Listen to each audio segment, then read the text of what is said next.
Hello everyone, welcome back to my YouTube channel. मेरा नाम है वंशिका शर्मा और मैं केजीएम लखनऊ में नर्सिंग ऑफिसर के पद पे कार्यरत हूँ। आई होप आप सब लोग बहुत अच्छे होंगे। एक कम्युनिटी पोस्ट की थी जिसमें मैंने आपसे पूछा था कि जो भी आपके क्वेश्चंस हैं वो आप वहाँ पे कमेंट कर सकते हो ताकि मैं आगे आपके आंसर्स की वीडियो बना दूँ। तो आज हम वही जितने भी आपके क्वेश्चंस थे उन्हीं के आंसर्स हम इस वीडियो में जानने वाले हैं। कुछ टॉपिक्स मैंने ऐसे देखा है जो काफ़ी बड़े हैं, वास्ट हैं, उनके लिए मुझे अलग से वीडियो बनानी पड़ेगी क्योंकि इस वीडियो में मैं उनको अच्छे से इलेबोरेट नहीं कर पाऊंगी। तो जितने भी क्वेश्चंस के आंसर मैं अभी दे पाऊंगी तो मैं इस वीडियो के थ्रू आपको दे रही हूँ। So let's start. तो सबसे पहले एक क्वेश्चन हम लेते हैं। किसी ने पूछा है, विच कोचिंग डिड यू टुक? मैंने कौन सी कोचिंग ली थी अपने नर्सिंग ऑफिसर के एग्ज़ाम के लिए प्रिपेयर करने के लिए? देखो, मैंने नर्सिंग एक्सपर्ट से ऑफलाइन कोचिंग ली थी जो कि दिल्ली में है, दिल्ली रोहिणी में है। वहाँ से मैंने कोचिंग ली थी। बट मैं आपको सच बताऊँ तो कुछ टाइम बाद मैंने स्विच कर लिया था। मैं ज़्यादा क्लासेस नहीं अटेंड करती थी ऑफलाइन। मैं जो रिकॉर्डेड क्लासेस थी उनसे ज़्यादा मैंने पढ़ा है क्योंकि मुझे लगता था ऑफलाइन क्लासेस में मेरा टाइम ज़्यादा वेस्ट हो रहा है और मैं उतनी स्पीड से नहीं पढ़ पा रही हूँ जितनी स्पीड से मुझे पढ़ना चाहिए। तो चॉइस आपकी है। So let's move to next question. किसी ने पूछा है, व्हाट इफ़ कोई बीएससी नर्सिंग में आके फिर नीट में अगर सिलेक्शन हो जाता है तो क्या वो नीट की काउंसलिंग में अपीयर कर सकता है? ऑल्सो आई हैव हर्ड कि सीट छोड़ने के लिए लैक्स पे करने पड़ते हैं। So let's answer this. देखो, इसमें मैं आपको एक चीज़ बताने वाली हूँ। सबसे पहले, अगर बहुत अच्छी बात है अगर आपका नीट में सिलेक्शन हो जाता है and you are going to pursue MBBS. तो देखो, मैं अपनी स्टेट की बात करती हूँ, हरियाणा की बात करती हूँ। हमारी जो पीजीआई रोहतक है ना, उसमें एक पहले से ही एक क्लॉज लिखी हुई है, एक बॉन्ड लिखा हुआ है कि अगर आप विद इन 20 सेमेस्टर में अगर आप छोड़ रहे हो किसी भी रीज़न की वजह से तो आपको उस पूरे सेमेस्टर की फ़ी पे करनी ही करनी होगी। तो अगर आप छोड़ रहे हो तो उस पूरे सेमेस्टर की फ़ी आपको देनी होती है। अब आप ये पूछ रहे हो कि क्या जनरली ऐसा होता है? It depends on college to college, कहाँ पे आप पढ़ाई कर रहे हो, वहाँ का कितना बॉन्ड है। तो एडमिशन लेने से पहले आपको ये चेक करना होगा कि उस कॉलेज को छोड़ने के लिए बीच में आपको कितने पैसे भरने पड़ेंगे। अच्छी बात है अगर वहाँ पे कोई आपका बॉन्ड नहीं है या फिर कोई फ़ी आपको पे नहीं करी। बट देखो, इस केस में क्या होता है, वो क्यों आपसे बॉन्ड पे करवाते हैं? क्योंकि आपने जब एडमिशन लिया था आपने वहाँ पे सीट तो ले ली, बट क्या हुआ, आपने जब उसको बीच सेमेस्टर में छोड़ा तो उनकी वो सीट वेस्ट चली गई। अब वो 4 साल बाद ही भरेगी। तो इसीलिए वो अपने नुकसान की भरपाई करने के लिए आपसे बॉन्ड मांगते हैं। तो आपको इसके लिए सबसे अच्छा सोल्यूशन यही है कि आप एडमिशन लेने से पहले वहाँ पे पता कर लो, कंफर्म कर लो। Then someone has asked, are you having any plans to foreign settle होने का? Maybe not, because now you are having a government job, but still work pressure and toxicity Indian market में and nurses को नीचा दिखाने सदियों से होता आया है। तो क्या इन फ्यूचर कभी आप जाओगे? And what's scope of nurses in foreign? So ये मुझसे बहुत क्वेश्चन पूछा जाता है कि अभी फ्यूचर प्लान क्या है, यहीं पे क्या सेटलमेंट जो भी है। तो देखो, अभी मेरा ऐसा कोई फ्यूचर प्लान नहीं है कि मुझे फॉरेन कंट्री में जाके सेटल होना है, because I have a very stable and a very good job. मैं अपनी जॉब से बहुत खुश हूँ, बहुत संतुष्ट हूँ फिलहाल के वक्त पे।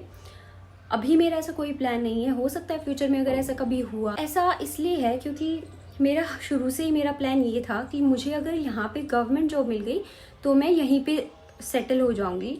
अदरवाइज मेरा प्लान बी ये था कि मैं अगर मुझे यहाँ पे गवर्नमेंट जॉब नहीं मिली तो मैं फ़ॉरेन जाऊँगी। देखो, फ़ॉरेन जाने के बहुत फ़ायदे हैं। सबसे बड़ा फ़ायदा तो ये, आप वहाँ पे बहुत अच्छा अर्न करते हो।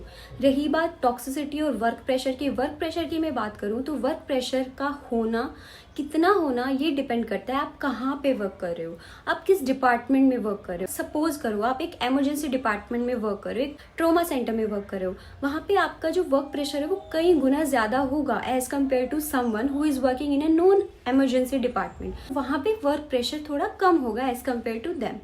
और रही बात टॉक्सिसिटी की, टॉक्सिसिटी इज़ एवरीवेयर। आपको हर तरह के लोग हर जगह मिल जाएंगे। आप फॉरेन चले जाओगे, आपको क्या लगता है वहाँ नहीं होगी?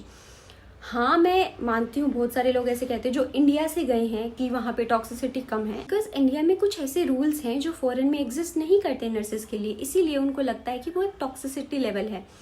बट अगर टॉक्सिसिटी की मैं बात करूँ तो एज पर माई एक्सपीरियंस, मैं फॉरेन कभी गई नहीं हूँ, but as per my experience जितनी मैंने दुनिया देखी है, टॉक्सिसिटी हर जगह है। हमारे अंदर भी टॉक्सिसिटी होती है, बट एक्सटेंट उसका थोड़ा थोड़ा डिफर करता है हर जगह, हर इंसान में। तो अगर आप टॉक्सिसिटी के लिए ही सिर्फ पूछना चाह रहे हो तो it's not a very big deal. Toxicity आपको हर जगह मिलेगी, हर वर्क एनवायरनमेंट में मिलेगी, बट लेवल थोड़ा ऊपर नीचे हो सकता है। Let's move to our next question. Someone has asked the आप नर्सिंग ऑफिसर के लिए जो टेस्ट होता है उस एग्जाम के लिए क्या आप कॉलेज टाइम से तैयारी शुरू किए थे? एंड नेक्स्ट इज, और क्या कॉलेज टाइम से तैयारी शुरू करना चाहिए या नहीं, इस पे आपके क्या थॉट्स हैं? देखो, मैंने कॉलेज टाइम से तैयारी नहीं शुरू की थी, मेरे अंदर इतना दिमाग ही नहीं था, मुझे कभी लगता ही नहीं था कि मैं सरकारी नौकरी ग्रैब कर लूँगी या मैं करूँगी जो भी। मतलब मेरा कोई फ्यूचर प्लान था ही नहीं, सच बताऊँ तो। मैं चाहती थी टीचिंग करना, कि मैं टीचिंग कर लूँगी किसी भी कॉलेज में जाके, बट चलो मेरी मम्मी ने मुझे पुश किया गवर्नमेंट जॉब के लिए, तो मैंने उसके लिए तैयारी की।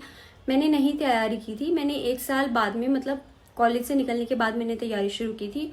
और रही आपके दूसरे सवाल की जो बात है, वो बहुत अच्छी चीज़ है। अगर आप कॉलेज लेवल से ही, कॉलेज टाइम से ही अपनी तैयारी शुरू करो तो बहुत अच्छा रहेगा, आपका टाइम बचेगा, आपके लिए एक बेस तैयार हो जाएगा आपका बहुत अच्छा। If you are thinking to prepare in your college time itself, good luck. Nurses और नर्सिंग ऑफिसर के काम में क्या डिफरेंस होता है और सैलरी डिफरेंस क्या है? नर्सेज और नर्सिंग ऑफिसर्स एक ही होते हैं, the difference is just the post name. इससे पहले स्टाफ नर्स था, पहले नर्स था, फिर स्टाफ नर्स था, वैसे ही अब नर्सिंग ऑफिसर हो चुका है। तो कंफ्यूज मत हो, तो गवर्नमेंट है उन्होंने हमारी पोस्ट का नेम चेंज कर दिया है, नर्सेज से, स्टाफ नर्सेज से हटा के नर्सिंग ऑफिसर कर दिया गया है, और इसको काफ़ी टाइम हो चुका है। सैलरी डिफरेंस होता है जब आपका प्रमोशन होता है। तो nurses and nursing officers are the same thing, okay. So let's talk about next question.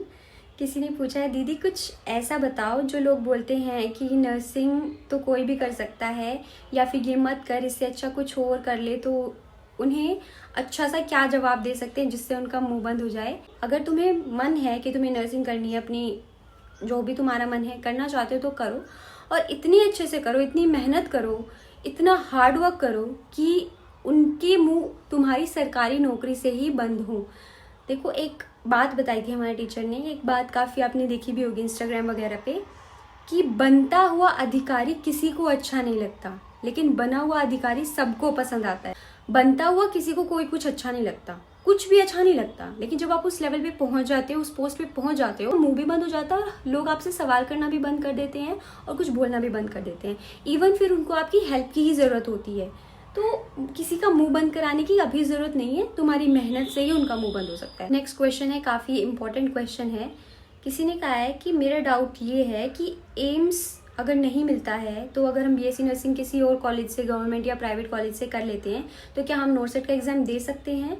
I heard कि आपका कॉलेज कुछ आईपी करके है, कुछ I don't know exact abbreviation के अंडर होना चाहिए। मतलब ये जो इंसान है ये पूछना चाह रहा है कि अगर वो किसी और प्राइवेट कॉलेज या किसी गवर्नमेंट कॉलेज से बीएससी नर्सिंग कर लेता है तो क्या वो नॉर्सेट के एग्ज़ाम दे पाएंगे? और ये जो आईएनसी, इन्होंने जो एब्रीविएशन की बात की, ये यहाँ पे आईएनसी की बात करना चाह रहे हैं कि आईएनसी के अंडर रजिस्टर्ड कॉलेज से ही आप अगर रजिस्टर्ड हो तभी आप नॉर्सेट दे सकोगे। नहीं, मैंने ये अपनी एक डिटेल्ड वीडियो में भी शेयर किया है।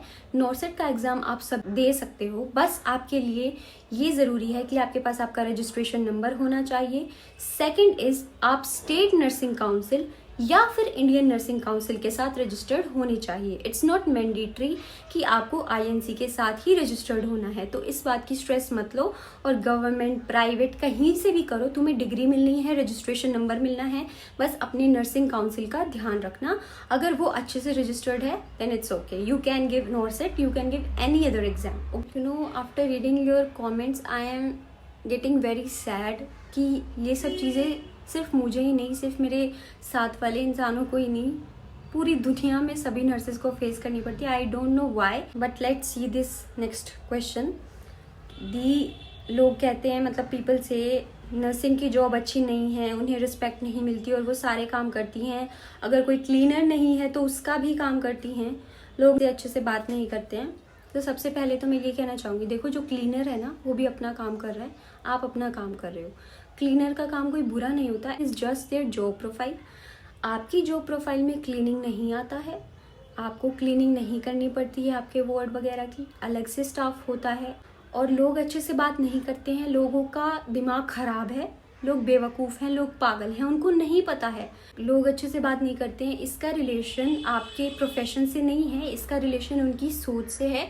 तो इस चीज़ को नर्सिंग से बिल्कुल रिलेट मत करो।